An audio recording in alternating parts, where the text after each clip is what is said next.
A small word about the gospel today. This is a unique gospel, immediately following the nativity.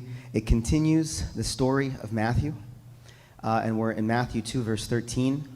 And as I was meditating on this gospel, what came to me was, if you pay attention, there's always symbolism in repetition in our church. There's always symbolism.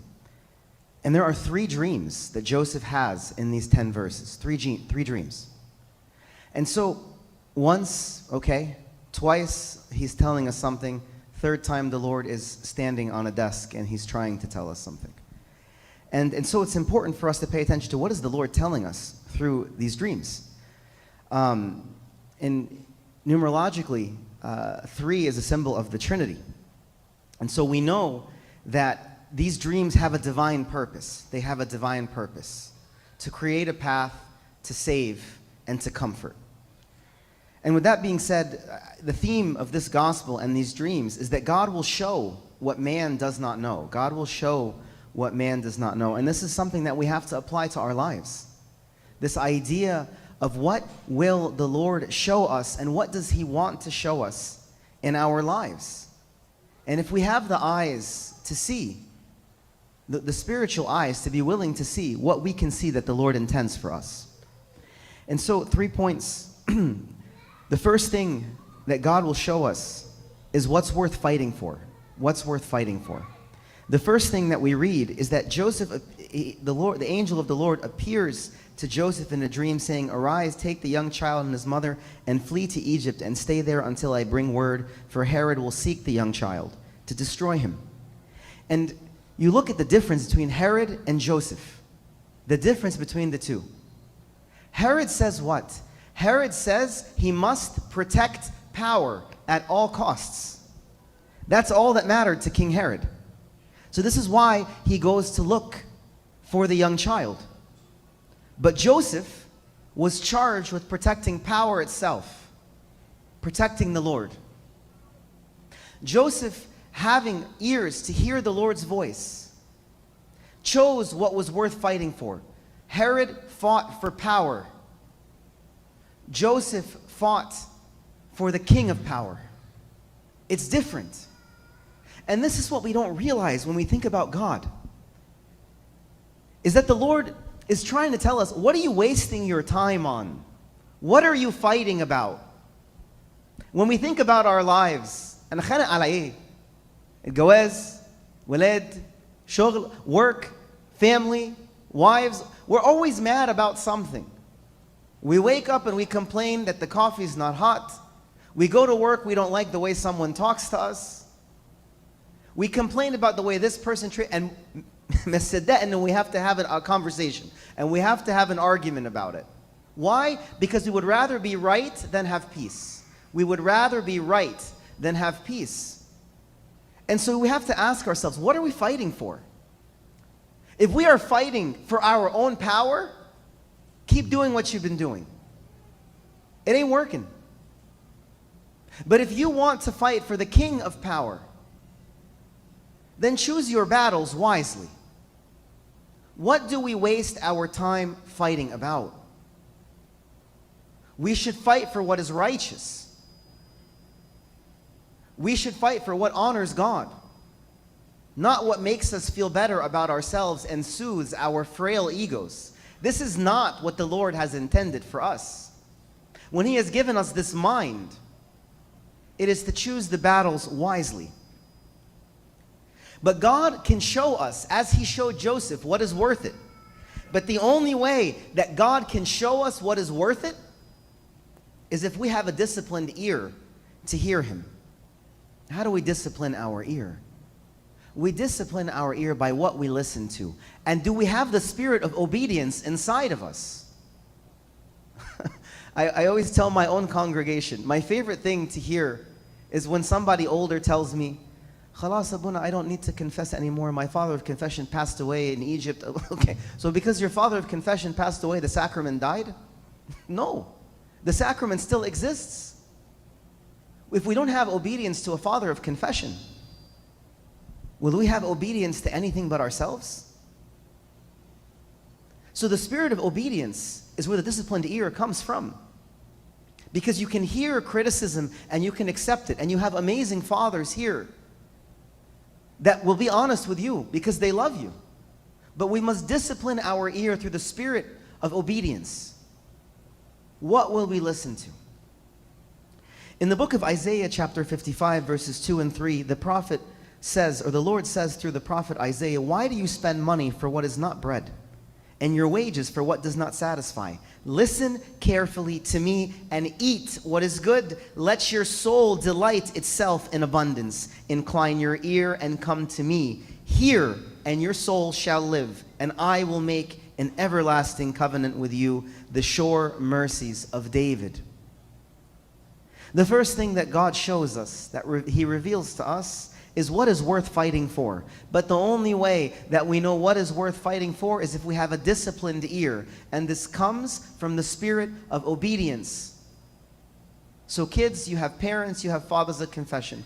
Parents, you have spouses, we submit to one another. And we also have fathers of confession that guide us. These are the voices that the Lord gives us for the spirit of obedience. The second thing that God shows us is where we are safe. Where we are safe. And so the next dream that happens is when the Lord tells him to come back. And he says, "Arise, take the young child and his mother and go to the land of Israel, for those who sought the young child's life are dead." And so again, we see that the Lord is guiding Joseph and telling him where to go.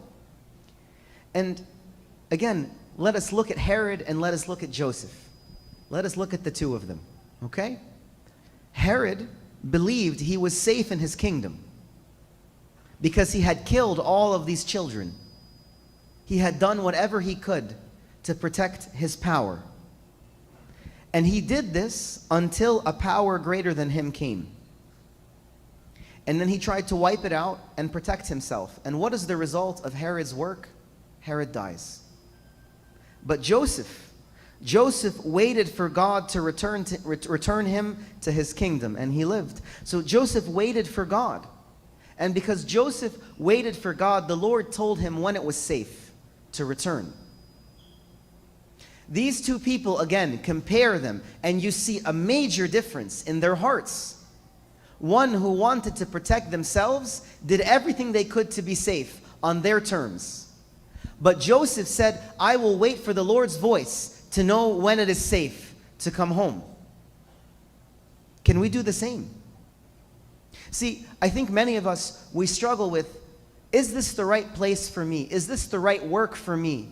Is this the right relationship for me? Are these the right friends for me? Is this the right path for me? We're constantly wondering from God, what is safe? What is the right direction to go? Why? Because we want comfort.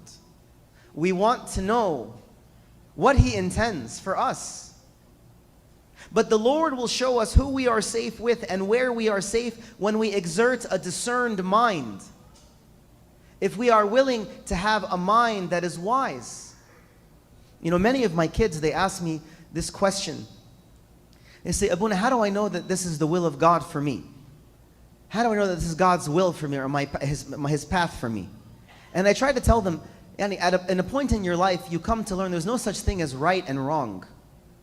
There is choices that honor God and choices that don't honor God, period. There are God choices and not God choices. The wise mind says, does this choice honor God? Does this relationship honor God? Does this work honor God? How is my work supposed to honor God, Abuna? It's work. Are you a more unkind person where you work? Are you more comfortable with foul language and lying and deceiving in your work? Then think long and hard about where you're working and what you're doing in that work. That's a you thing. You got to fix that. The discerned mind considers God in all things, whether implicitly or explicitly. It is our job as Christians to know that the Lord will give us a safe path through all adversity, but we must try to honor Him with our choices. The discerned mind comes from being willing to honor Him in the way we live, in the way that we give. This is the choice. In the book of the Wisdom of Sirach, chapter 21, verses 11 to 13, Ben Sirach says, "He that keeps the law of the Lord receives the understanding and discernment thereof. And the perfection of the fear of the Lord is wisdom. He that is not wise will not be taught, but there is a wisdom which multiplies bitterness. The knowledge of a wise man shall abound like a flood, and his counsel like a pure fountain of life." His counsel like a pure fountain of life. If you are struggling with the choices that you're making, if you are unsure if the career path, the relationship, the friendship, the life choices that you're making, if you're not sure about these, ask yourself, as I ask myself, do I intend to honor God in these things? Or do I intend to preserve myself in spite of God with these things? So the first thing that God shows us is what's worth fighting for. And the second is where we are safe. And the last thing that the Lord shows us is that old things must be left behind. Old things must be left behind. You're probably tired of hearing me speak, so we'll make it quick, okay? But if you don't hear anything else that I'm going to say, please listen to this. The last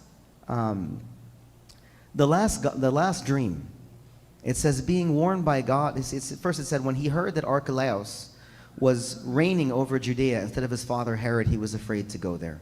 And being warned by God in a dream, he turned aside into the region of Galilee, and he came and dwelt in the city of Nazareth, that it might be fulfilled which was spoken by the prophets, he shall be called a Nazarene. So Joseph now is afraid of what can happen.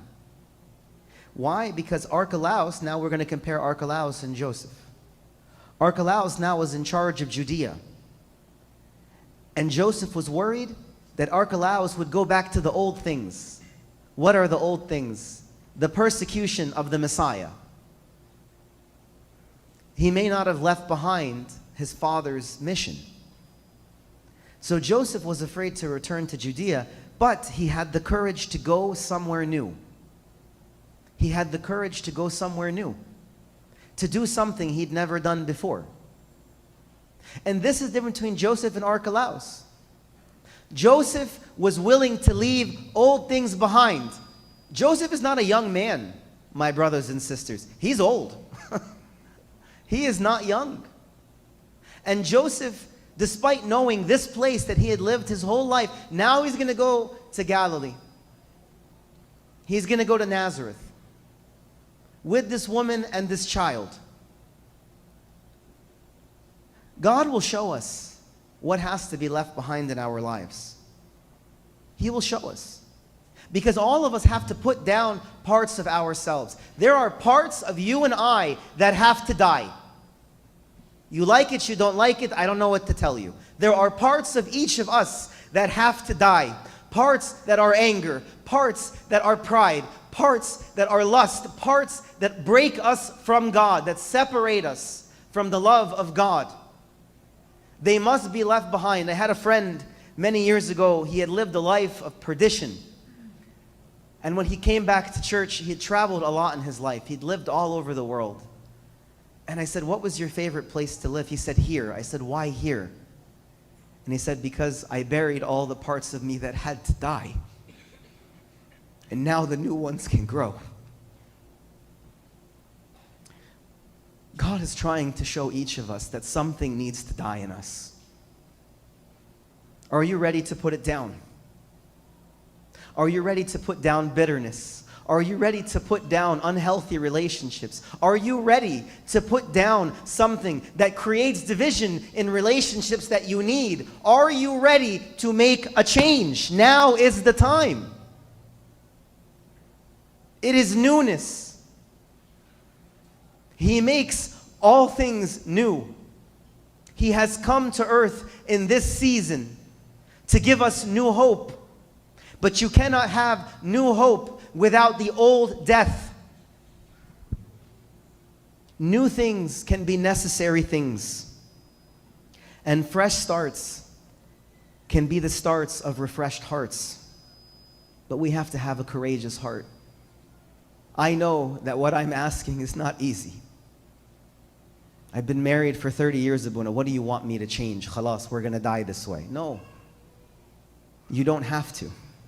Khalas, Abuna, I raised them. They're 15, 20 years old. I've already made my mistakes. No. Start now. Abuna, this is me. I just get angry. No. Start now. I was sitting with a gentleman on my side of the world, 63 years old. And he came and sat with me. Before we even sat together, he looked at me and said, Bus Abuna, and akbar minnak. I'm aware. You have gray, I do not. He said, so whatever you're going to tell me, I know the answer. I don't want to hear it. I said, so why'd you come to sit down? He said, I heard you're fun to talk to. He didn't know anything. But the longer we spoke, it's not me, but you felt him wanting to ask questions about places in his life where there was deep pain. And that pain was the wall between him and change. And he left, and I don't know what happened, but he said, Abuna, you gave me things to think about. God has spoken through you, maybe. Pray for me. And this is a small story, not about a priest, but about when a heart is open, when a heart is courageous, what can change. Each of us must take courageous hearts into this new year. Courageous hearts. Being willing to look at the ugliest part of yourself and say, this needs to die. It needs to be buried. And ask the Lord to bring the shovel. He will do the work.